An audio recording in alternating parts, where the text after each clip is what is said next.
All right, begin. Good afternoon, ladies and gentlemen. This is Michael McClausic on behalf of the Institute for National Strategic Studies, the PRISM Journal, and the Strategic Multi-Layer Assessment. Welcome you to this web session on the U.S. in the world. This is the fourth in a series of sessions organized by INSS and PRISM on the Strategic Multi-Layer Assessment platform, aimed at looking at the non-military elements of national power. The previous three sessions with Will Overholt, Carolyn Bartholomew, Professor Joseph Stiglitz, and Secretary Jack Lew focused on the economic dimension. For today's session, we have the extraordinary good fortune of two of the most accomplished and admired national security professionals to discuss Robert Zoellick's recently published book, America in the World, A History of U.S. Diplomacy and Foreign Policy. I've often said that if you stay in Washington long enough, no matter how mediocre you are, you get to meet, and if you're lucky, to work with some of the most amazing people in the world. Robert Zoellick is a retired senior diplomat who, during his career, served as the U.S. Trade Representative, Deputy and Undersecretary of State, Counselor to the Secretary of the Treasury, and Deputy White House Chief of Staff. He ended his public career as the president of the World Bank and as the author of America in the World. David Petraeus served in government for 38 and a half years, held 6 consecutive general officer military commands, 5 in combat, including the surge in Iraq, U.S. Central Command, coalition forces in Afghanistan, and then as the director of the CIA. Now he is a partner in the global investment firm KKR and chairman of the KKR Global Institute. He's a personal venture capitalist and a member of numerous public and private boards. This session will conclude with a virtual question and answer session responding to audience questions. So throughout the session, please submit your questions via the live event Q&A chat. Just click the chat icon, which is 2 overlapping speech bubbles and 1 containing a question mark. And we would be grateful if you would include your name and affiliation before your question. David and Bob, over to you. Well, thank you very much, Michael. It's great to be doing this. I appreciate the invitation to do anything with the tribe, as always, and it's wonderful to be together again with Bob Zoellick, noting what a pleasure it was to work with you, Bob, over the years, particularly when we were in various positions in government in the post 9/11 period, then when we co-chaired the Council on Foreign Relations Task Force on North America 5 years or so ago, and then in various think tank and financial world endeavors since then. And I want to start with congratulations on a terrific book that has received the kind of reviews that authors dream of when they think of publishing a book. In fact, as my comment noted on the book jacket, America in the World is a wonderful read, one that reflects the pragmatism of an experienced practitioner, the painstaking research of a serious scholar, the trained eye of a distinguished historian, and the judiciousness of thinking that distinguishes the best episodes in America's foreign policy and in Bob Zoellick's contributions to a number of them. So again, congratulations, Bob, and thanks for doing this with NDU. Well, it's my privilege to be with you, David. It's really nice that you would spend the time, all the help you've given me on this and other aspects, and thank Michael. And as you would say, it's a tremendous opportunity, and for me, a privilege to be with the students at NDU. Well, let's begin then. You had numerous high-level positions over the years, tremendous number of accomplishments in the public sector and in the private sector. What prompted you, after all of that, to write a book on the history of U.S. diplomacy and foreign policy? Well, when I was in government, I often drew on history as I thought about policymaking. And this is probably more common for military officers. If you think about it from Herodotus to Thucydides, and certainly after the Napoleonic era, this has really been quite a norm in terms of thinking about professional military education. It's not as common in diplomacy and other fields. So I wanted to try to encourage later generations to try to approach policymaking with a historical perspective. Many of you might have come across a book that Henry Kissinger wrote in the 90s titled Diplomacy. And in it, he used history to discuss foreign policy. but it was written from what I would describe as more the European realpolitik perspective. And so what I wanted to do in this book was to draw out some of the American experience and ideas. So the approach I took to make it more readable, as you kindly said, was to focus on stories, particularly individuals for people interested in biographies, but also on particular episodes and problem solving. So the way that foreign policy is taught in many US universities these days is it tends to focus on international relations theory. And probably a lot of you have come across that. And it's interesting to kind of sort of play with, but frankly, I'm not so sure it was so useful as I thought about the actual problems that I had to deal with. And so in a way, this book is a form of case studies where I try to give enough detail to explain the event. I try to offer my assessment.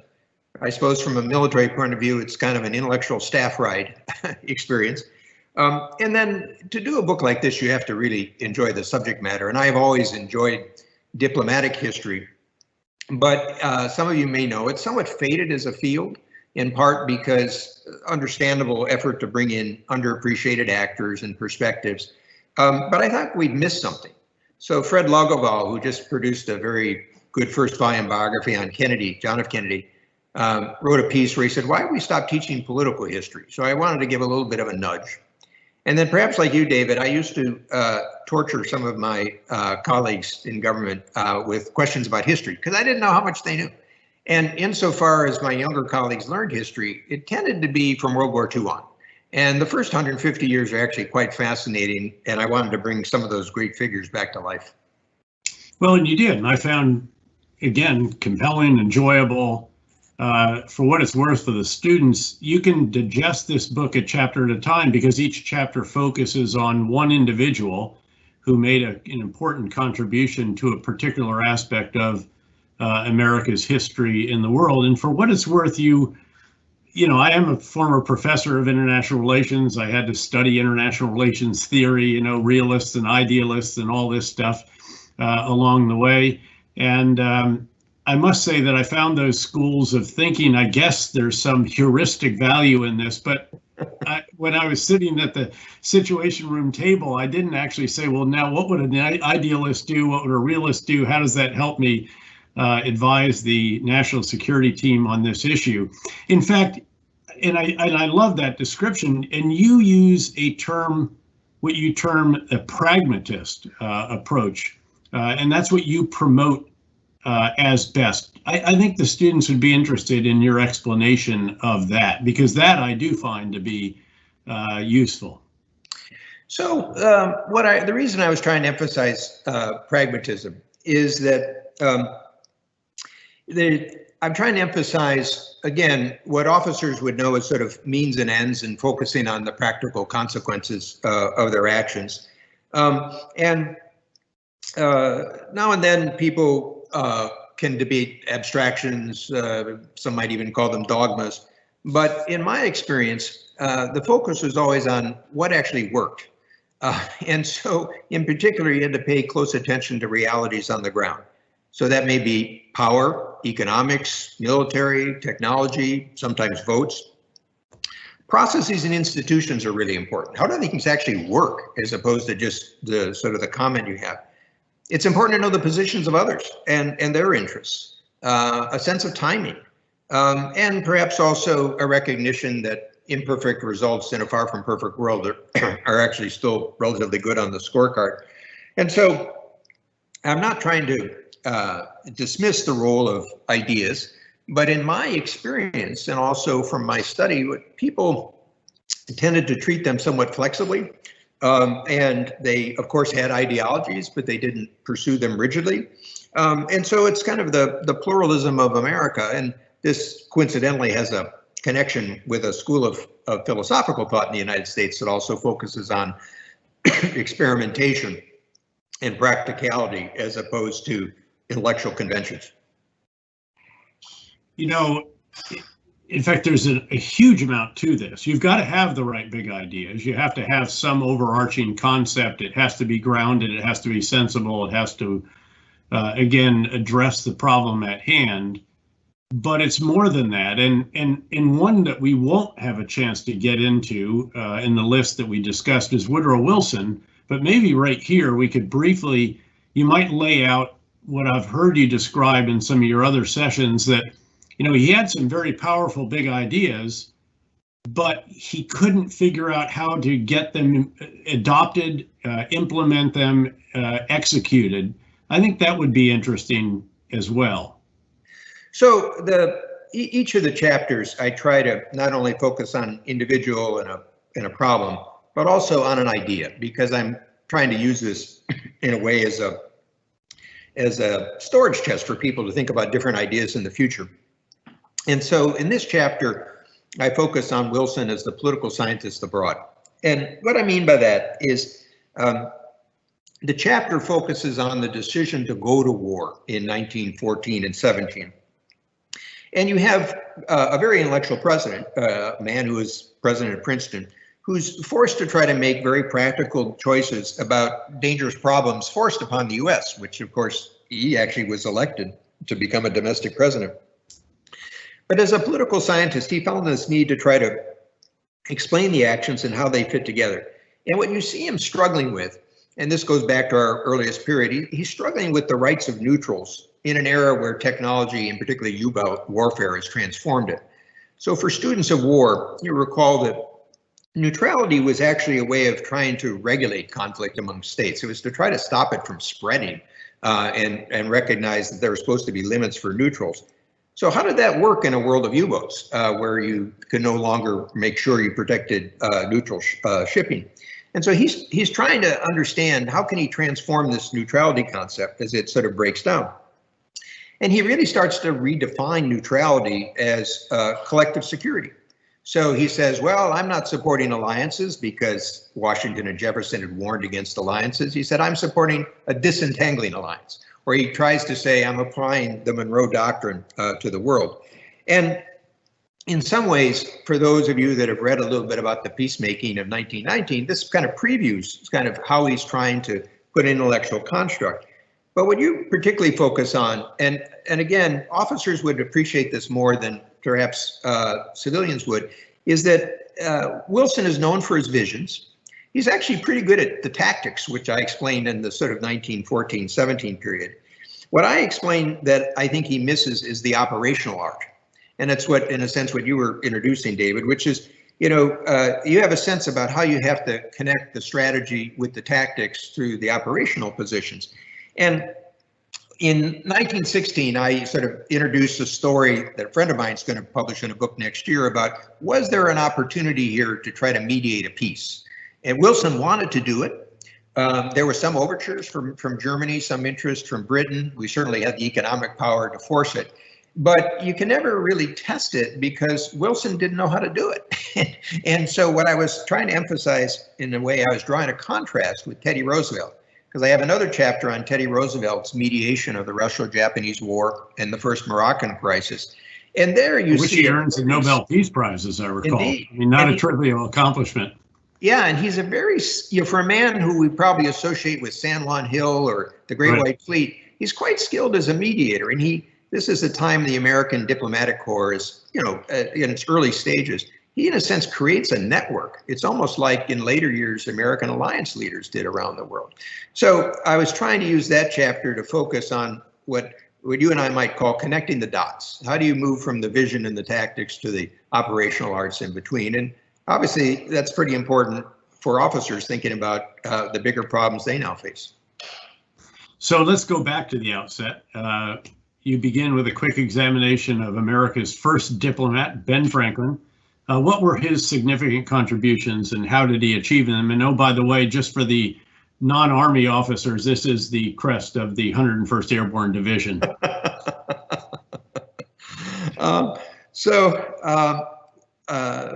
This chapter focuses on Franklin in Paris during our Revolutionary War. Franklin negotiated America's first two treaties, a trade treaty and a treaty of military alliance with France in 1778. He then goes on to negotiate the independence from Great Britain. And while I've got some good stories in there, if you think about it from a diplomatic learning perspective, think about what Franklin was really doing. He was trying to move from war to peace.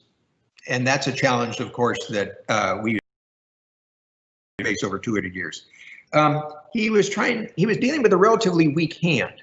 And this struck me when former Secretary of Defense Mattis gave some interviews, and he talked about how the United States was no longer in a position, or may no longer be in a position, where it has total domain dominance. And that struck me because, frankly, in much of American history, we didn't have total domain dominance. And the question is, how do you exercise your diplomacy? Franklin really invents public diplomacy. I mean, we have to recall, when he goes to France, the U.S. isn't even recognized. No one knows what the United States was, but everybody knows Ben Franklin because he was a famous figure because of his scientific work. And he uses this. So you can see he had earlier represented 4 colonies in London, where he kind of emphasizes his learning and his esteemed knowledge. And now he becomes sort of the frontier philosopher. His dress and his appearance, he kind of appeals to France's sense of style. His image appears in everywhere, snuff boxes, rings. Louis XVI gets so frustrated with it, he gives a Franklin fan a chamber pot with Franklin's image at the bottom of it. Franklin also has to negotiate with his own delegation. So how many of you have been in this position? And he gets quite well along with John Jay. With John Adams, he says, Adams is always an honest man, often a wise man, and some things, in some circumstances, absolutely out of his senses. He has to manage allies and the Congress. So for those of you with combined experience, think about this. In fact, Congress directed the delegation not to reach an agreement with Britain unless France had agreed. Jay and Adams and Franklin decided to ignore that because France's interests are different than the United States. And then Franklin has to explain that to the French after they cut the preliminary deal. At the same time, he's going to ask France for another new loan. So you can imagine his skill on that. And I came across this line. I love this. Henry Lawrence, who reached the delegation late. He had been captured in London. And by the way, his son was this figure you've seen in Hamilton, where it was a young Army officer with Washington's staff, dies tragically late in the Revolutionary War. And Lawrence says, well, but Franklin, at least you're going to get your country's gratitude. And Franklin says, I've never known a peace that doesn't generate a lot of critics. And the idea of blessed are the peacemakers from the Bible is something for the next life, not this one. And then, as I do in some of these chapters, I also try to draw some insights on diplomatic methods. And this one is probably true for all walks of life, certainly for military officers. I think for diplomats, you have to keep your eye on the priority objective. It's so easy in negotiations to get distracted. You have other conflicts, other issues. My experience has been you always have to keep in mind what's your Schwerpunkt, your key point that you're trying to get done in this process. A sense of timing. So in 1777, and the U.S. is suffering a series of defeats, one of Franklin's colleagues says, look, we need to go to the French and say, we're about ready to throw in the towel. You have to back us or not. Franklin says, well, that's not a very good idea. So instead, he waits for the victory at Saratoga and uses that. And in fact, he uses it with another point, kind of the role of espionage, where he kind of he knows that people will learn if he's talking to British emissaries. And he kind of uses that to bring the French on board with the alliance. And one of my favorites, which is a little different than you might have seen in John Bolton's book, which is that even small gestures can influence great people and events. And I think this is a really important part of sort of effective diplomacy, negotiation, leadership.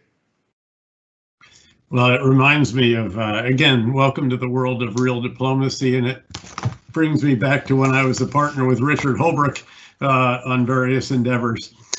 So you mentioned Hamilton. America obviously has rediscovered and gained new appreciation for our first Secretary of the Treasury through a fantastic Broadway hip hop rap play. Why did you select him, though, as the prism through which to examine some of our country's earliest achievements? Well, and after the introduction, this is the first chapter, and I was conscious because I wanted to, this is a Secretary of the Treasury, as you mentioned, not a Secretary of State. And I wanted to focus on the person who I thought is the father of economic statecraft. But Hamilton also understood systems of power and how to build them. So as he looked at the Bank of England, he realized it was more than a device for raising money. It was a device to achieve certain political and social and economic ends. There's an incident where also in 1781, he's left Washington's staff. He will later go back, as many of you know, and I command a battalion at Yorktown that seizes one of the key fortifications. But he's in his father-in-law's study, and he's trying to understand the nature of the war they're fighting. And he really comes up with the concept of a war of attrition and the importance of financial credit to that. And so this leads him to recognize, when the new United States is formed, how critical it is to establish the nation's credit. And for those of you that like a sense of irony, obviously one of his opponents was Thomas Jefferson. But in the next chapter, when Jefferson decides to buy Louisiana, he would not have been able to do so if he didn't have Hamilton's credit and bonds. And I might add a broader interpretation of the Constitution, because nowhere does it say you can buy the territory. Hamilton also has an important strategic outlook. He understands where the United States fits in a wider Atlantic world. This is not an isolationist. This is a man that understands the economic relationships. We forget this today. He also had a focus on the Mississippi River Valley, which now is the heart of America, the Midwest, but at that time was, in a sense, our second shore. And he understands how this relates to building both maritime and land power. He launches a strategic dialogue, what we call today a strategic dialogue with Britain. It's somewhat surprising. You know, we just fought this terribly long war. As Talleyrand observes, it's easier to initiate such dialogues when you're the winner. So I guess that might have affected his perspective. But he basically says to the British, look, we think in English. You know, we can fit within your maritime system if you treat us with respect and you withdraw your forces from the forts and so on and so forth. And interestingly enough, Lord Shelburne, who's the British Prime Minister at the time, had a similar idea, but they can't sustain it politically. And it takes about 100 years to start to rebuild the special relationship. And that's also a lesson I try to draw in the book, the importance of the political support. So instead, he moves towards the neutrality policy. And this, particularly for all of you to understand kind of the origins of this, to understand the practical aspects of this. Until the Civil War in 1861, about 90% of the federal government's revenues came from customs fees. So if you disrupt trade and you disrupt customs, you're not going to be able to pay the interest on your debt or fund your government. And then also, you've encountered this, David, there's a lot of people in public service kind of follow their inbox or their orders. What really distinguishes Hamilton is he has the ideas about wanting to shape events, not just waiting.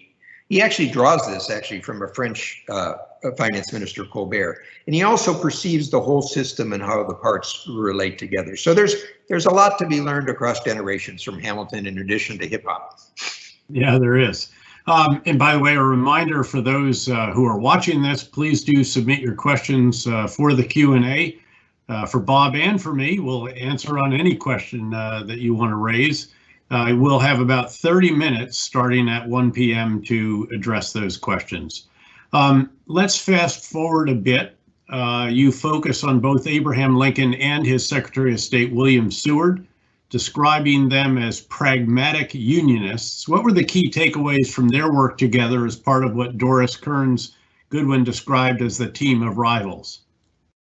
So probably everybody in this audience has read an awful lot about the Civil War. There's a tremendous amount written, obviously, about battles and generals, more recently about societal effects and slavery. But you may have never thought or read anything about the foreign policy of the Civil War. But yet this was absolutely fundamental from a strategic perspective, because we had to avoid foreign intervention. And in fact, if you think about it, in 1861, as the Confederate States secede, Europe basically expected the Confederacy to be successful because their reference point was Cornwallis and the southern states in the Revolution 70 years before, where the British Army could march up and down the Carolinas and Virginia, but it really couldn't control the territory. And then again, the outgoing administration, President Buchanan, had basically sort of sent the message that they were not going to be able to do much about secession. So the first key point that Lincoln and Seward have to emphasize is they needed to combine threat with restraint. And that's an interesting combination of brinksmanship, because they wanted to warn the Europeans that if they intervened, there'd be a big price to pay. But they didn't want to antagonize the Europeans and lead them to come in. So there was an incident late in 1861 with a U.S. Navy interception of a British ship, the Trent, that almost leads to war. And I explain a little bit about how Lincoln and Seward sort of avoid that with Lincoln's wise advice of one war at a time. And then in 1862, with the cotton shortages, Britain almost veers towards war again. And this, it was brought to my attention in the 90s by a famous military historian, Sir Michael Howard from Oxford, who was speaking to a group at Aspen about humanitarian intervention. So this was the 90s. This was the era of the Balkans. And he was partly used this incident of 1862 to say, well, what if Britain and France had decided that to call for a ceasefire or mediation with this terrible bloodletting? And he was trying to make a couple points. One is sometimes you have to let one side win or wait until, frankly, the two sides decide to reach peace. Or if you're going to intervene, you need to have a good sense of what are the costs and whether you're willing to pay them. And Britain at that time decided that it would just antagonize the Union, might lose Canada in the process. And then the Emancipation Proclamation of September 1862 is interesting because when it's first announced, Lincoln and Seward think this will bring Britain more on their side because it starts to make the war against slavery as opposed to just preserve the Union. And interestingly, the first reaction from Britain is quite hostile. And this explains, you always have to have the context of the other party. Remember, in 1857, Britain had what it would call the Indian Mutiny. The Indians would call it something different. But the idea of inviting servile peoples to insurrect didn't look too popular in London. But over time, Lincoln and Seward sort of conduct what I'd call public diplomacy. They sort of organize forums. They have a famous letter to the working men of Manchester. And you start to build an anti-slavery opinion among the middle and working classes in Britain. That's sort of quite important. And then at the end, after Lincoln's assassinated, I include a little bit of Seward's vision of the future, just because in some ways it's quite modern for our era and very, very rarely discussed. He had this notion of the Union as a very powerful idea. Many of you that have read some of the great senatorial debates before the Civil War will realize the notion of union is almost a mystical idea. And after they try to end slavery, they sort of revive the concept and they start to say, maybe this is a way to think about international relations.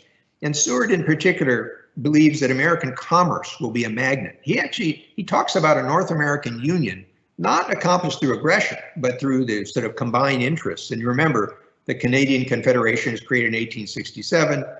The Benito Juarez pushes out the Austro-Hungarian and French intervention of Maximilian. But then many of you may know Seward was the man who purchased Alaska.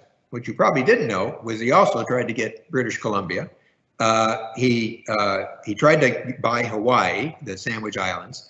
At that time, he just had a trade agreement, so we don't acquire that until I think 1899 or 1900. He acquires Midway, which obviously comes back in 1942. He tries to acquire the Virgin Islands, and he can't get that through, but eventually we do in 1917. And by the way, he tries to get Greenland and Iceland as well. So what you see he has in mind is kind of the maritime approaches to the United States, as well as sort of the territory going forward. And he's quite a visionary about U.S. relations, including with Asia. Well, speaking of other visionaries, at least part of this audience will, I think, understand the importance of Elihu Root, given the Root reforms implemented when he was Secretary of War that ultimately helped transform the Army, the U.S. Army, into the most powerful in the world, and included, incidentally, establishment of the Army War College. Although I must note it was some 20 years after the founding of the U.S. Navy War College. Root subsequently served as Secretary of State as well, and later even as a U.S. Senator. What led you to pick him as your focus in that so-called interwar internationalist period? So I'm pleased that you still retain your jointness as a senior officer. So the chapter on Root focuses on what I call the venerable but vexed tradition of international law in the United States. And what I wanted to explain is that, over past decades, as people have focused on U.S. power. Sometimes they're skeptical of the role of international law. But I wanted to recognize the context in which sort of Root was working at the start of the 20th century and emphasize that he and people like Charles Evans Hughes, these are very practical men. These were not utopians. But they were dealing in a world where they were trying to avoid alliances, going back to the Washington and Jefferson caution.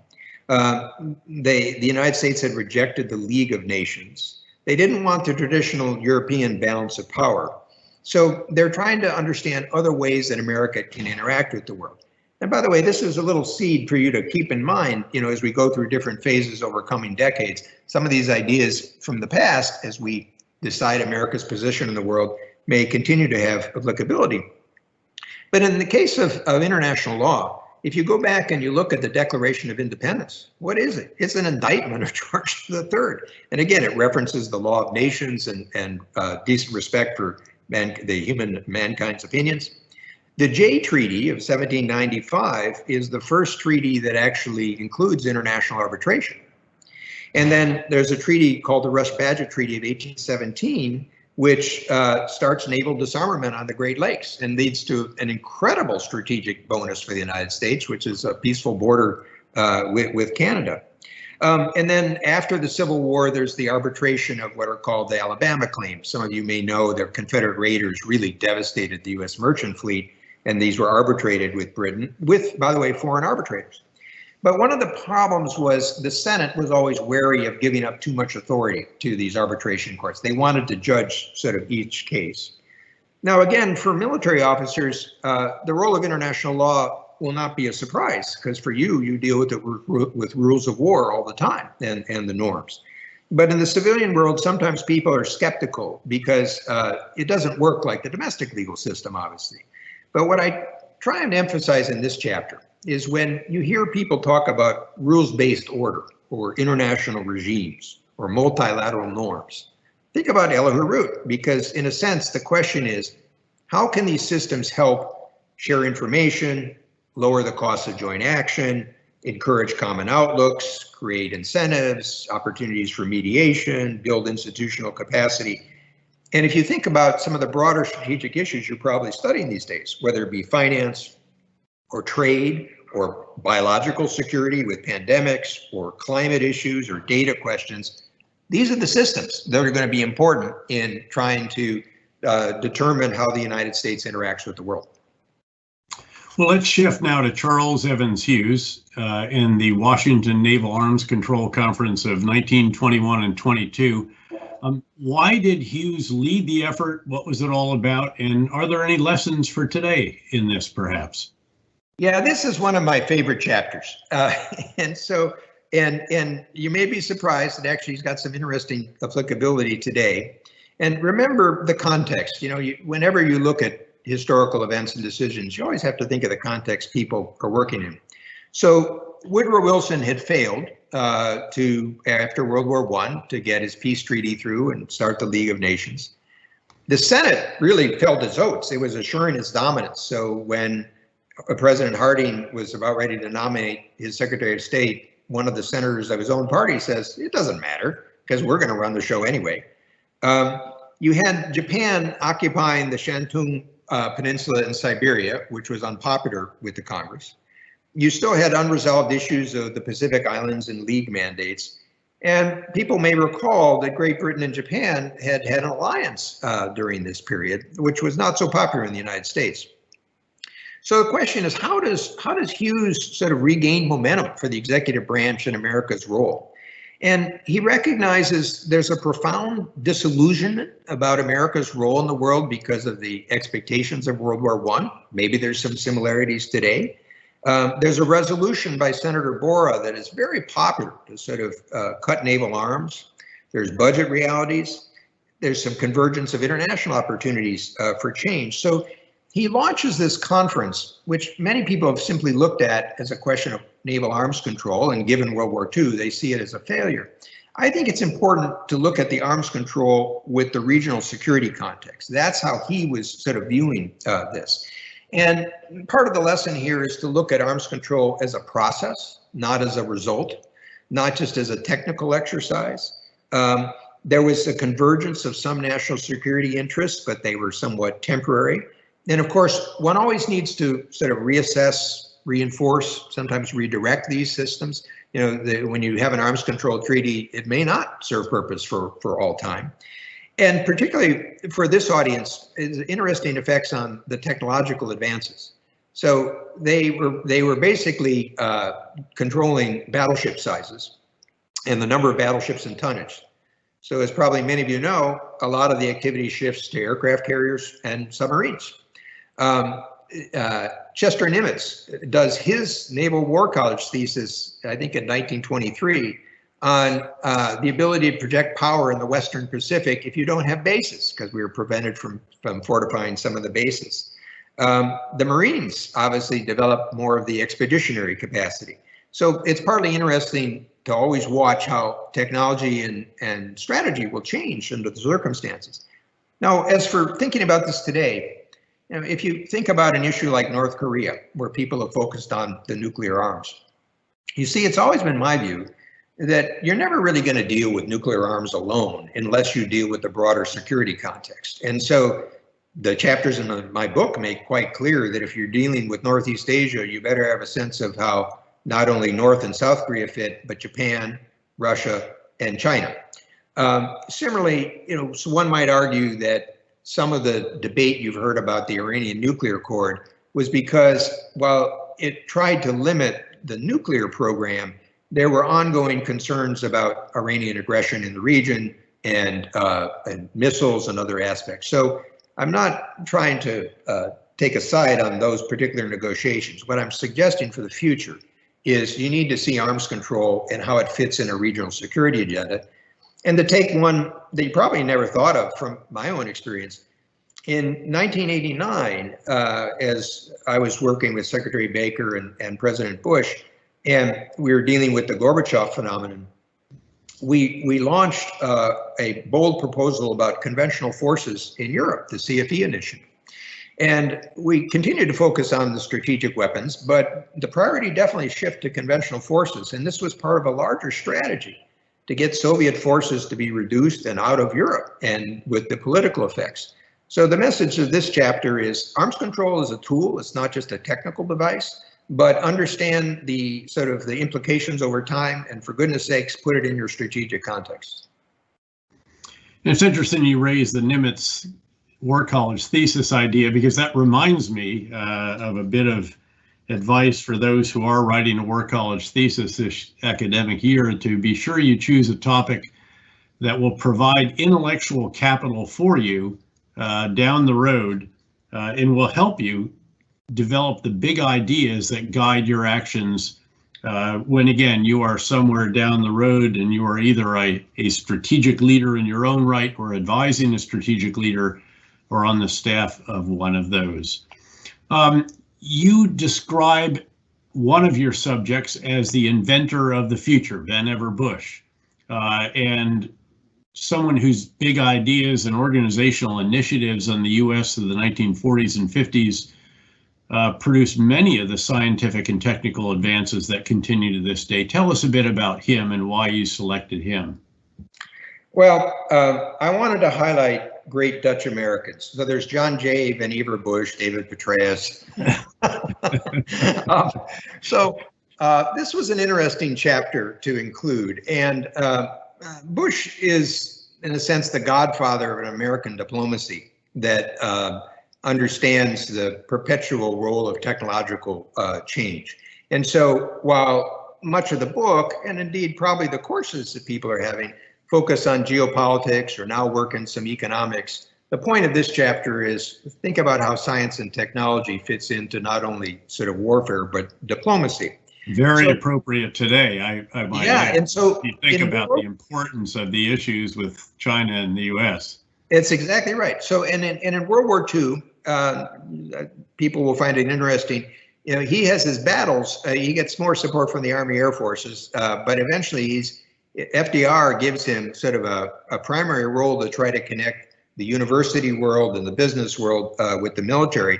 His contribution to the U-boat campaign and the creation of the 10th Fleet, which is a fleet without ships, but basically does operations research, was quite critical in sort of reestablishing control in the Battle of the Atlantic with proximity fuses, radar, but also obviously the atomic bomb. But so in 1944, he gets Roosevelt to write him a letter. Of course, like all good staff people, he drafts the letter for Roosevelt to send him to decide what would be the future of American science policy. And he's worried that the lessons that they developed over World War II will be lost. And so he comes up with what at Stanford is referred to as the triple helix system, the idea of basic scientific research from the government linked to universities and the private sector. And what he's trying to do is sort of create national security strength out of some of America's attributes, the liberty, mavericks doing research, how do you connect those? And at least in my experience, I think this was quite important in the eventual success of the United States over the Soviet Union. I saw this in the US ability to adapt from the 70s and 80s in technology where the Soviet Union didn't. As you mentioned, David, I was trying to also highlight this will be a key issue of competition with China. But I go beyond that. If you think about science and public policy, such as issues like climate change or biological security, how do you design diplomatic accords that are actually effective in that? So I was actually kind of in charge of the US negotiation for the one climate change treaty that actually passed the Senate in 1992. It's the Rio Accord. And actually it's a framework that is the design for Paris and what flows afterwards. And it was consciously designed to have flexibility as we learn more, and we kind of had national action programs and how they would interact. So this chapter is to emphasize that dimension of American diplomacy. Well, it's interesting because, you also there tie in something that is hugely important right now, which is, in a sense, rebuilding the relationship between the government and technology, Silicon Valley in particular, a relationship that used to be spectacular when I was in, say, 4-star positions and the director of the CIA, but was so undermined by the revelations from Snowden that it really has to be put back together. When you have large firms that just don't want to help out the US government, the Department of Defense in particular, that is not helpful. And just as an aside, his work, Vannevar Bush's work to help, again, combat the U-boat problem is perhaps partly responsible for my being here today, because my dad was actually a Dutch-American merchant marine captain of a Liberty ship who survived a convoy to Murmansk, the one right after the one in which half of the ships were sunk, although his convoy did have to scatter and did lose an awful lot of ships. But let's move to a chapter that I found really just riveting for me. And this is the one that focuses on Lyndon Johnson. It is titled Learning from Defeat, an allusion to the decisions that Johnson took to Americanize the Vietnam War. You identify 6 factors in assessing what went wrong, and I think the audience would find these very relevant. So, can you hear me? I can hear you just fine, yes. Okay, good. So this was a difficult chapter, and at first I wasn't going to include it, but I had a seminar up at Harvard where I said you have to deal with Vietnam. Of course, this has been richly researched. And so what I was trying to figure out in this chapter was kind of how could I add to the work of people like Fred Logoval and others, lots of books. So I focus on the decision in late 1964, early 65 to really take over the ground war and have the United States take over the war. And I tried in this chapter to use my own experience to say what went wrong, and I identified 6 factors. One was the power of recent history. And think about this in your own experience. People are debating issues and they're going to analogize to sort of recent events. Well, for them, it was Korea, although they used Korea in different ways. It was also World War II. And part of what And then it became Vietnam, of course. In fact, my dissertation was on military advice on the use of force in the post-Vietnam era. And Vietnam haunted every discussion. Then it was Somalia, and now it's perhaps Iraq and Afghanistan. Yes, but we have to be very conscious of these, especially in a crisis, when these experiences weigh most heavily on those who are at the Situation Room table. Exactly. And I guess one of my cautions is be careful about historical analogies. It's better to use history to ask questions, to kind of understand sort of how people came to decisions. And then the second one is credibility. Now, Kissinger makes a point that says, credibility for nations is like reputations for individuals. Of course, it matters. But probably all of you have encountered that if you look like in an argument, somebody's relying too heavily on credibility, watch your wallet because you want to press more deeply as to what the real logic is.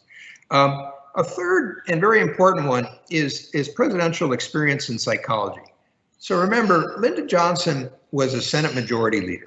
And the Senate Majority Leader has less influence, much more than a Speaker of the House. Basically, is constantly trying to put together legislative packages. And so you can see in his policymaking, LBJ is really trying to put together coalitions. And it's slightly different than John F. Kennedy. Kennedy had been a senator, but a more junior senator. And Kennedy learns from Eisenhower's warning after the Bay of Pigs to say, did you get everybody in the room so you could hear their different views so that you can be the decision maker? And by the way, he used his brother, this is a key point, to kind of keep the options open, keep it flowing.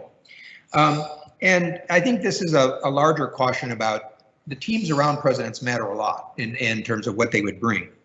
Then a fourth is sort of America's faith in its military power.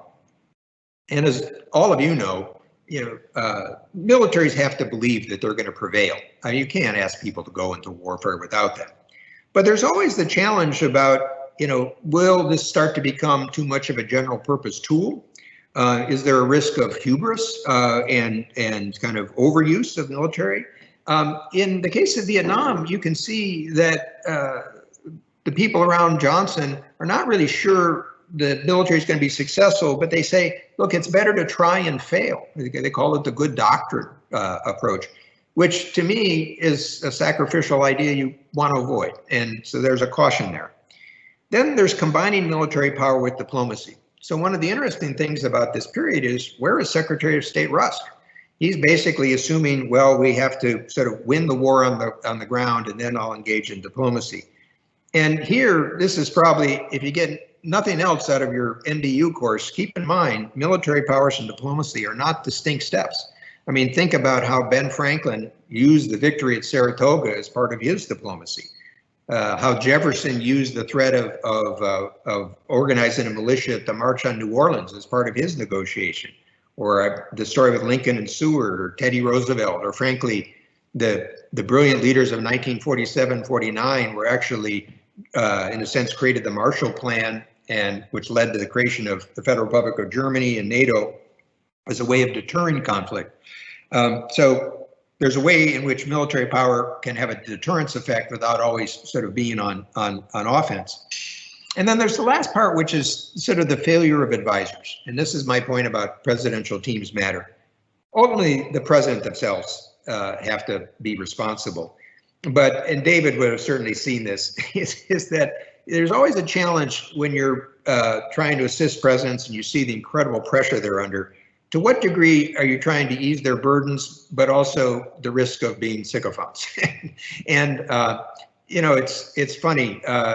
I had the good fortune across different administrations to work with different presidents. And I always had a sense you needed to be respectful, but you weren't doing your job unless you were also honest.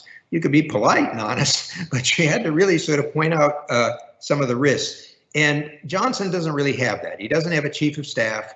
McGeorge Bundy, who could play that role, decides not to. And it's not to suggest it would have been easy. And given Lyndon Johnson, it would have had to have been a political exit strategy. But this is a caution for high-level people and, in a sense, your responsibility to your boss, but also the country. Well, it's interesting because there's been debates, intellectual debates, in fact, about what should the character of military advice be? Should it be strictly about the military mission and the facts on the ground, informed by an awareness of all these other issues with which presidents have to deal, but driven by the facts on the ground? Or should it be one that is actually influenced by all these other factors? And I sat down with each of the presidents for whom I was privileged to command a military theater of war, Iraq and Afghanistan, and said, you need to know that what I'm going to give you is advice based on the military situation, the mission, the tasks and purposes you've given us, the troop to task analysis that we have done, because this is always about the drawdown. I was fortunate to always command surges, but every surge had to end, and I had to give advice on how that should take place. And I must say that if you want the air to go out of the oxygen to go out of the Situation Room, just try saying at the end of the decision that I will certainly support your decision as the commander in chief and we'll do everything we can. But there's been no change in the facts on the ground in the week that we've been sitting here discussing this. And therefore, my advice is unchanged. And my recommendation is unchanged. And tomorrow in the confirmation hearing for this next position, I will have to say at some point, because a Republican will ask me, that I support the decision, but at the end of the day, it's a more aggressive formulation of the drawdown than what I recommended. That wasn't real popular, but I think that is what has to be done. And I watched another situation where I offered the advice as a combat theater commander, and then my boss was asked, what do you think of this? And he said, well, it's okay, but I don't know if it'll play on Capitol Hill. And the president said, let me worry about Capitol Hill. What do you think about the military aspects of this? This is a pretty big deal. And it's something, again, talking about developing big ideas and intellectual capital on which you draw. This is out of my dissertation. And I realized that I think you have to go down that particular approach. Beyond that, you also make a crucial point, which I often tried to emphasize. Military action is necessary, but not sufficient.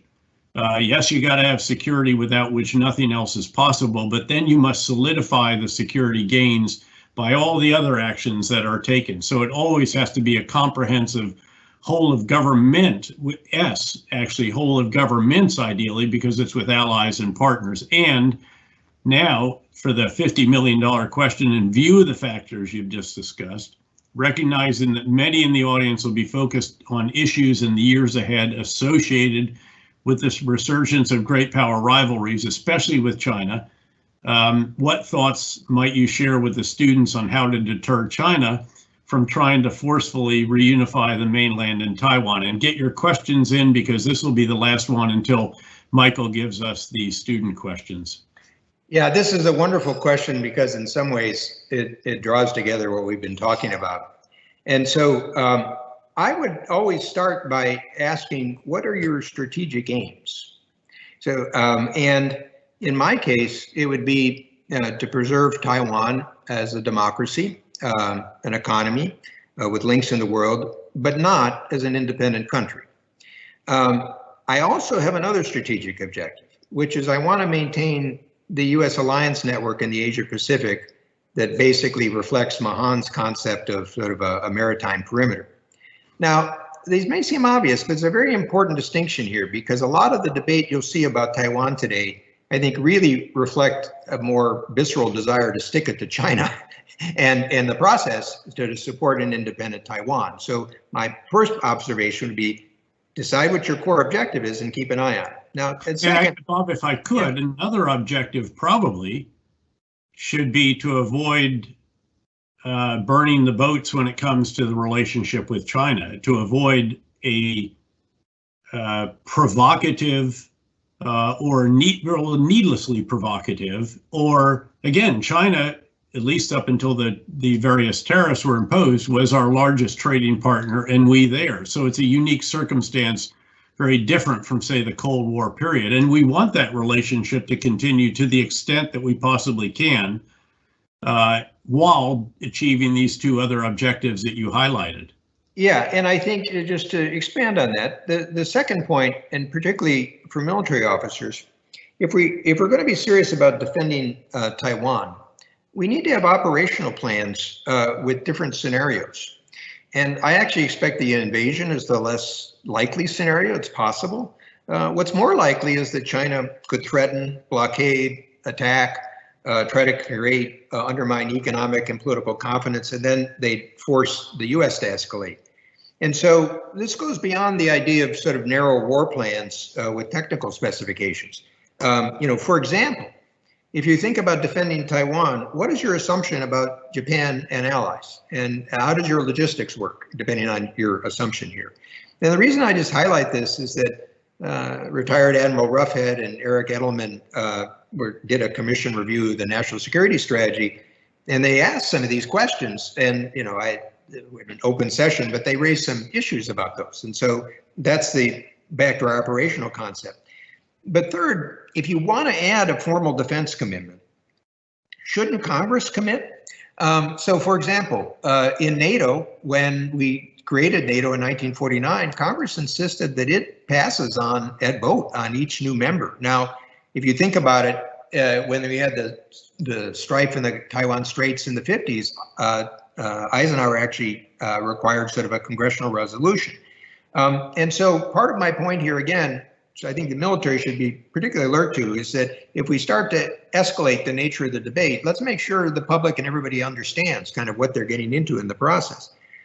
And then fourth, this is just coincidental, but when I was at the State Department in 2005 and 2006, and I was Deputy Secretary of State, I actually spoke about dual clarity. And what I emphasized was no attack, but also no independence. And interestingly enough, it didn't cause a big stir because China viewed it as prudent, not as hostile. This is going to your point, David. And in a sense, I was talking about policy as opposed to a defense alliance. And again, to bring this to the world of reality, again, it's just coincidental, but over my career, I was able to bring Taiwan into APEC. I was able to bring it into the WTO. I actually got the Chinese to accept China as an observer in the WHO. And we also did arms sales along the way. So kind of the context is going to be very important. And that brings me to the last point, which is really the one that you underscored. If the United States decides it wants a defense alliance, which is different than kind of a statement of policy, be very aware how China will see this as a change from a 50-year-old policy. And then don't be surprised if you don't get any help from China on Iran or North Korea or other issues. So this is the question of connecting the dots. So it's a wonderful, David had mentioned this to me, it's a wonderful example for all of you to think about. You know, when you read the op-eds, people kind of say, well, what's this policy for Taiwan? Do we like Taiwan democracy? Do we not dislike the Chinese? Yeah, that's all well and good, but you better consider the points that we just discussed. Well, and also, is Taiwan spending more of its own percent of GDP on defense, which for a while was going down? Are its people actually, do they buy into this? Are they willing to go to the mountaintops and so forth? So it's much beyond, say, Richard Haass just saying we should formally announce, which I tend not to agree with, actually. I think that would be needlessly provocative in a way that not quite as direct as what you described, but very, very close to it. Well, and also this, again, since we've talked about allies, you know, particularly for some of the naval officers that might be part of this, and you consider how will this work without Japan? And sort of ask yourself, if there's a debate in Japan these days of asking, will Japan come to Taiwan's sort of defense? I'm not sure what response you're going to get in the current environment. On the other hand, if there's a provocation and there is a conflict over Taiwan and the United States doesn't step up, you can be darn sure that that's going to have a shock effect on Japan's view of its security relationship with the United States, and including, in my view, nuclear options. So this is a good sort of object lesson about putting things in the strategic context and kind of seeing the interconnections. Absolutely. Michael, you have some questions for us? I do indeed, sir. First, I'd like to recognize that the Joint Forces Staff College is our co-sponsor for this event, and therefore I'm going to ask a question directly from Keith Benedict from the Joint Forces Staff College. He wonders whether Mr. Zoellick would assess that the 2017 national security strategy centered around principal realism appropriately employs the pragmatism that he highlights in his book. He then asks, is touting great power competition to domestic and international audiences pragmatic, or might it contribute to perceptions of a Thucydidean trap and inertia and amplify the state of play before we are really required to assert dominance? Well, I think, look, the idea that the United States needs to be alert to big power competition is not exactly new. I mean, you know, it's kind of, it goes with the landscape. I think you need to always look at these reports in the context of the times. And I charitably, I think some of the authors of the report were trying to sort of give a focus for the Trump defense and security policy. And in doing so, they were hoping to talk about the strength of our alliance and the different sort of partnerships. it did run some risk that sort of David has highlighted here, which is that, you know, if particularly with China, you decide that this is going to lead to a policy of conflict and confrontation, I think you're missing something. And some of the people the proponents of those reports, from a security and defense perspective, they are important steps to take, although, to be honest, we just talked about Taiwan. There's some debate about to the degree to which we actually do have the assets to deal with the defense of Taiwan. That's a sort of larger defense question. But I also think you need a fuller security policy here. And in my view, you know, a simple confrontation with China is not going to achieve what we want. This is a bigger issue about what we need to do at home, what we need to do with our allies, whether there's points of mutual interest. I mean, how are you going to deal with biological security without China? How are you going to deal with climate issues? And frankly, you're not going to get the countries in the region to support a containment strategy. Now, that doesn't mean that you abandon the other interests. And in fact, I think the Trump approach with China on trade has actually been unsuccessfully focused on the bilateral trade deficit. It didn't change. That was the wrong metric. And he didn't focus on some of the details where I think you could make a difference with the Chinese. So in some ways, I thought that the focus on big power competition was well enough, but it was posed against kind of the other types of issues that I think are also important that we've been discussing today. Let me just say that was a characteristically thoughtful question from a very serious guy, Keith Benedict. Greetings, Keith. Let me go now to a question from Brian Greenwald, also of the Joint Forces Staff College. If memory serves, Vannevar Bush ran the Office of Scientific Research and Development in World War II, one of many centralized loci of power and organization during the war. Given our broader and intersecting national and international challenges today, do you see a similar organized focus, or are we merely decentralized and hopeful that good people will do good work in the generally proper direction? That's a wonderful question. And if you get a chance to read the chapter, you'll see kind of the frustrations that Vannevar Bush had on kind of how the science policy kind of was taken over by sort of siloed organizations, whether they be arms of the military or sort of other departments. And so his hope was really to have sort of an elite scientific cadre that would sift through these ideas and decide what should be priorities without necessarily busting the budget. That era wouldn't work today. I mean, and frankly, the way that he was able to structure the system would just probably violate too many accountability and transparency rules than others. So I think the idea of a science policy and how we connect universities and the private sector and the government remains absolutely critical. And I would reference David's point. I mean, as circumstances change here, you have to figure out how you're going to maintain a relationship with the technology community in a different political environment.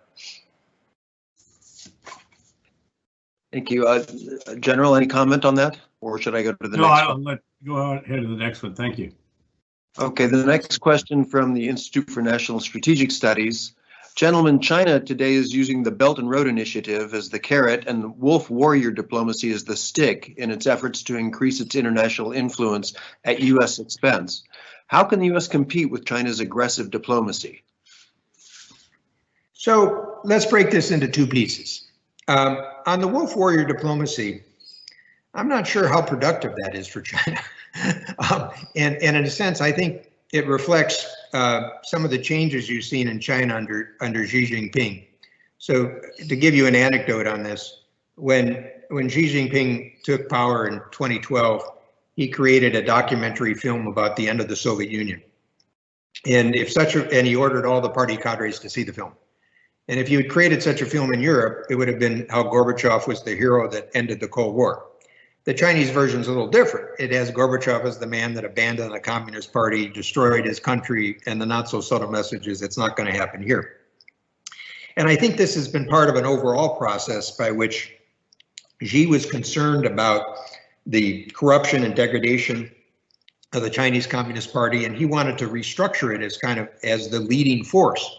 And I had a personal example of this. I got to know Xi when he was party secretary in Hangzhou. He visited me at the State Department. I visited him in Hangzhou. We stayed in touch. And so when he became president, I was in a small meeting with him, and I'd done a lot of work on Chinese development. And I said, you didn't have a chance to ask too many questions, but I said, so, Mr. President, what are your priorities? And he said, on development. And he said, the 86.68 million members of the Communist Party. And I remember because the numbers are transversed. And, I dealt with a lot of foreign leaders about economic plans. That's the first one that told me the focus on their party structure. But I think that was very revealing about where he wanted to take the country. And I think one needs to understand the effect that's had on centralized control and the effect on sort of state ownership. Now, to bring it to the foreign policy, I think this has actually led to some problems for China. I think, number one, the information networks going up the chain are not as good because, as David and I talked about in the U.S. context, people don't want to sort of report unhappy things. And you have a newer generation of diplomats that are trying to show how tough they are. And you can, if you watch closely some of the reports of the older Chinese diplomats, they're a little uncomfortable with this approach. So frankly, I think Chinese bullying of everybody creates an opportunity for us if we get our act together. On the Belt and Road, I think this is a very interesting example of kind of what I'll describe as the pragmatic approach. And let me, again, I'll give you a personal example on it. I was invited to China for the 40th anniversary of the launch of the economic reform. I gave a speech, the China Development Forum. And in it, I asked about Belt and Road. And I said, what is this? Is it a geopolitical venture? Is it to use excess capacity? Is it a development plan? I said, well, it's probably all of the above. I said, but here's the concern that you should be aware of. Because people don't know what it is, they're fearful of it. And I said, look at the example of the Asian Infrastructure Investment Bank, where you built something, but you did it with transparency, good governance, environmental rules, procurement. And frankly, they hired a bunch of my former colleagues from the World Bank to sort of create the system. And I said, and it's generally been received well. And I said, so why don't you apply those principles to Belt and Road? And the head of the People's Bank of China saw me later in the visit, and he said, look, we're giving your speech to Xi. And the next year, Xi basically embraces those principles. But then the question is, what are we going to do? Are we going to basically, in my view, we should form a league with others to try to hold them to their word in terms of the procurement and the environmental and other aspects. Now, the alternative approach would be to say, okay, we don't like it, but so what exactly are you going to do about it? So this is a question of, how can you try to use coalitions and pressure and norms and rules to try to channel something more constructively? And to give you a real world example of it today, there was a lot of debt that came out of these programs. And I actually mentioned this to the Chinese a couple of years ago. I said, look, at some point, some of these developing countries are going to hit the wall, and your debt is pretty opaque, and everybody's going to be pounding at your door about restructuring the debt. And I said, you ought to get ahead of it. They didn't. And right now, the issue will be exactly kind of the pressure they'll face on restructuring some of the debt. So ultimately, the other dimension, if we're going to compete, is, what do we have to offer in terms of our open trading system? What do we have to offer in terms of our technology? To me, the most critical asset we have, and again, just this is my own personal view, is kind of our openness as a society. And so insofar as we close ourselves off with walls and other methods, we're sending the wrong message to the world. We're not going to be able to compete with the Chinese on how effective you can close off a society. So I have experienced, I'm sure David has, that there's a lot of interest in kind of having the United States as a partner, in part as an offset for China. But to be in the game, you got to show up. I do have 3 points I'd want to make on this, Michael. First is that, as an aside, I agree strongly with Bob that the so-called wolf warrior diplomacy is backfiring. It's counterproductive. It is pushing India into the arms of the Quad. It is forcing Germany to decide not to allow 5G. Even Greece now won't allow Huawei into their 5G. It's antagonized Australia. Again, look around the maritime periphery of China, and they all have some kind of beef. So that's the reality, I think, of the last 8 or so months that has evolved. Why is that happening? Because of domestic issues. It's what Bob talked about. I want to satisfy the 88 million or whatever party members. He's got to solidify his control of the party. There are no term limits anymore on Chinese presidents, but that doesn't guarantee that he gets a third term. And he's got to solidify that. He's concerned because he was criticized in a way that was really unprecedented because of the missteps at the beginning of the pandemic and because of the effort to shut it down. And so they're really clamping down on all of this.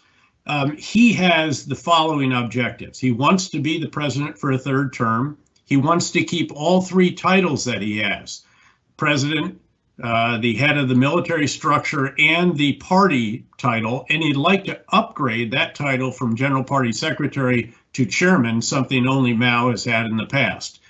And beyond that, he wants to attain a truly historical achievement. What is out there that would be truly historical? Reunification with Taiwan. That's the context in which this is playing out. Our response has to be, again, a coherent, comprehensive, whole of governments approach with an S on the end of governments, which brings in all of our allies and partners. Now, to be fair to the Obama administration, which began the rebalance to Asia, they started a lot of elements that could be combined into a coherent and comprehensive approach. This administration is built on some more, especially in the defense arena. If you spend $740 or $50 billion on defense, you're going to get a lot of elements that could be put together with a priority, again, on the Indo-Pacific Command area of responsibility. But we aren't truly coherent overall, whole of governments, and comprehensive. You know, if you embrace that concept, you join the Trans-Pacific Partnership, not because of the great trade benefits or even economic benefits, but because of the geopolitical significance of doing that. And we can go on from there and identify a number of elements of this that would truly turn this into a coherent and comprehensive whole of government approach. And then finally, the specific, which should be an element of this comprehensive approach, how do we compete with the Belt and Road? Well, we haven't done that right. So what do? Well, to be fair to the administration, they now have the International Development Finance Corporation, double the assets under management, $60 billion.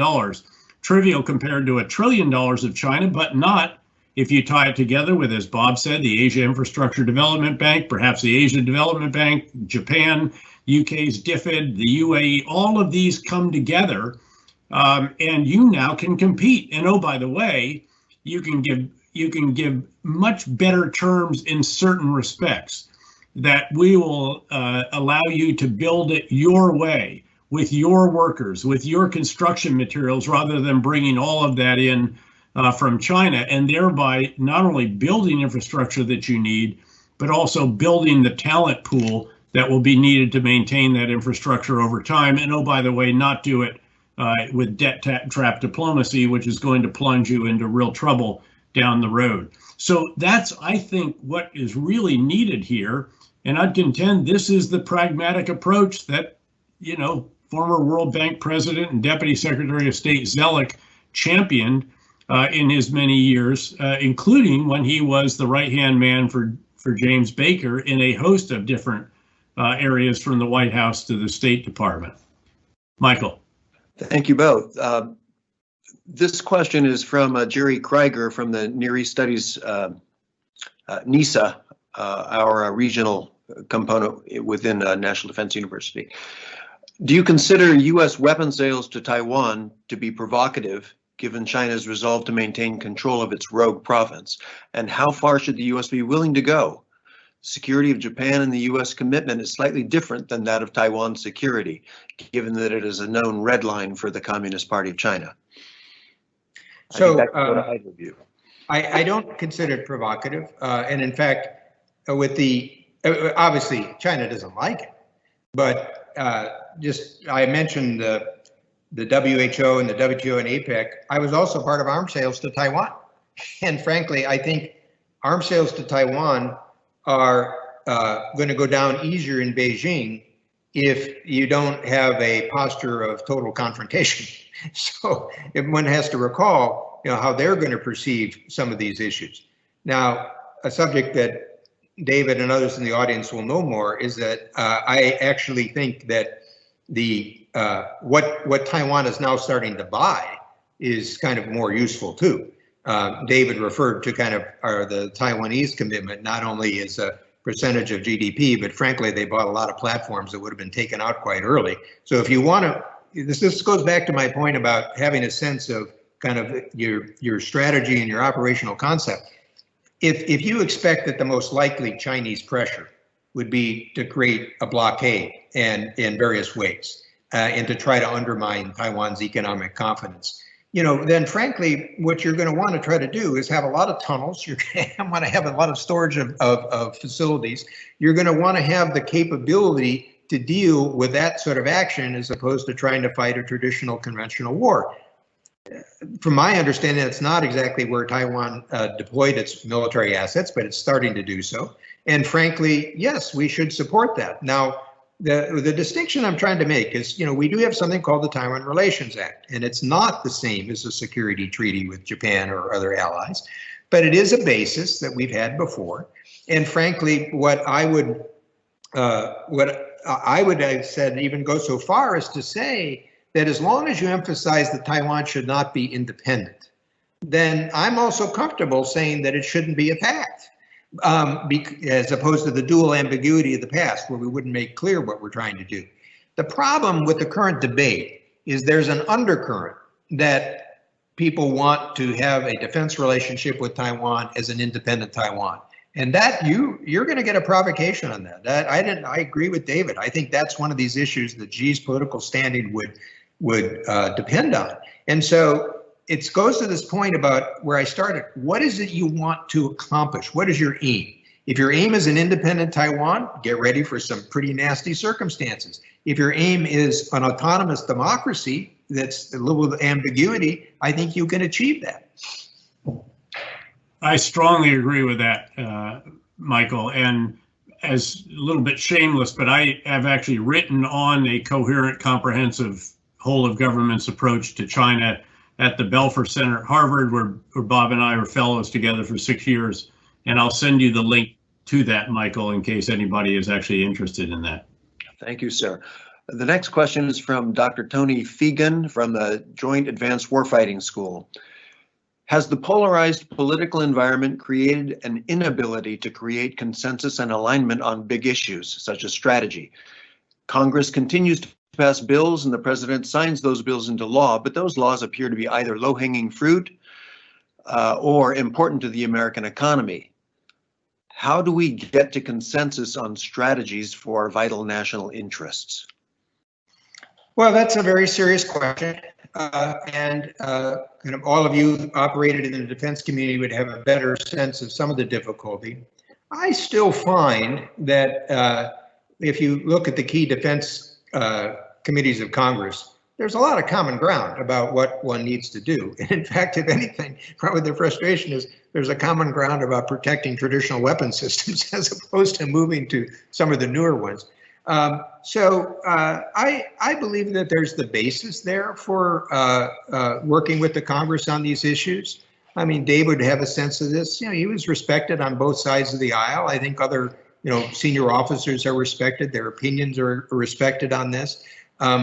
The traditional problem really is, if we're thinking about the Pacific, taking nothing away from aircraft carriers, in the future, are we going to need a deployment that maybe is kind of more dispersed with networks and submersibles and sort of other capacity to have an anti-access deterrence strategy? Chris Brose, I saw David gave a plug for his book, sort of identified some of these issues. I think that's more of a challenge kind of within our system about kind of how we reallocate the resources on these things. But let me expand the point one step further, again, using a bit of history. In October of 1945, the month after Japan surrenders in World War II, Gallup does a poll and asks the American people, is international relations a major priority for the United States? 7% say yes. In 1946, it rises up to 14%. Now, the message here is that, Truman also faced this huge challenge about United States positioning in the world, and there is a role for U.S. leadership at the presidential level to kind of frame these issues for people. I was struck that the Chicago Council on Global Affairs released their annual survey, and support for NATO, I think, was 73%. Support for trades in the 70 and 80%. Even believing for jobs, it's 59%. Should America be a global player? 66%. Now that's inchoate. Okay, that has to be framed. That's sort of general opinion, but it's certainly something to work with. And part of, again, the theme I draw in the book is it's partly the president, it's partly the role of key members of Congress who step up to this. So I talk about the role of Vandenberg and the critical role he played in 1947-49 with Truman. David was a master of this, is that, whether it was a John McCain or in other eras, sort of Lugar and Nunn, and part of the question will be what will be kind of the future members of Congress that will take that role. And on the optimistic side, I've noticed a number of members of both parties have military background or intelligence background. And, there's something that to me, that's hopeful. They'll have a sense of America in the world. We may disagree on some of the specifics, but that will be a critical part of America's success, is building congressional and public support for whatever the strategy is. I strongly agree with that. And I mean, the role of Senator McCain and the three amigos, McCain, Lieberman, and Graham, cannot be overstated when in the first, say, 6-7 months of the surge, where the Senate was 1 or 2 votes away from cloture, 60 votes, to actually debate and then vote on some kind of amendment or law to constrain the effort, perhaps even defund the war in Iraq. So that was not a trivial relationship or issue. I would build a bit on what Bob said, I think, though, and just say that there is an issue right now in terms of just general strategic orientation at present that is different, and that does question the traditional American view, whether Republican or Democrat, about the importance of leading the so-called rules-based international order and so forth. That is something that I do find concerning. And again, that is an issue, and it is an issue that is probably not featuring significantly in the ongoing presidential campaign, but I think that campaign has some significant ramifications for this issue. Thank you both, gentlemen. There's a very, very long list of some excellent questions, and I'm really greedy and want to ask them all. But I also want to be respectful of your time. So I'm going to bring this session to a close, and thank you both for being with us and for helping us to better understand the role of diplomacy, and for this impressively erudite discussion. Ladies and gentlemen, a recording of this session will be available shortly on both the Strategic Multi-Layer Assessment and the PRISM websites. And in closing, I want to thank both of our speakers, of course, but also the Joint Forces Staff College for co-sponsoring, as well as Nicole Peterson, Maria Yeager, and Todd Veazey of the Strategic Multi-Layer Assessment Team. Just a reminder, the book is America in the World, A History of U.S. Diplomacy and Foreign Policy. And with that, I thank you all for joining us, and please stay strong, stay healthy, and stay safe. Michael McCloudzik, over and out.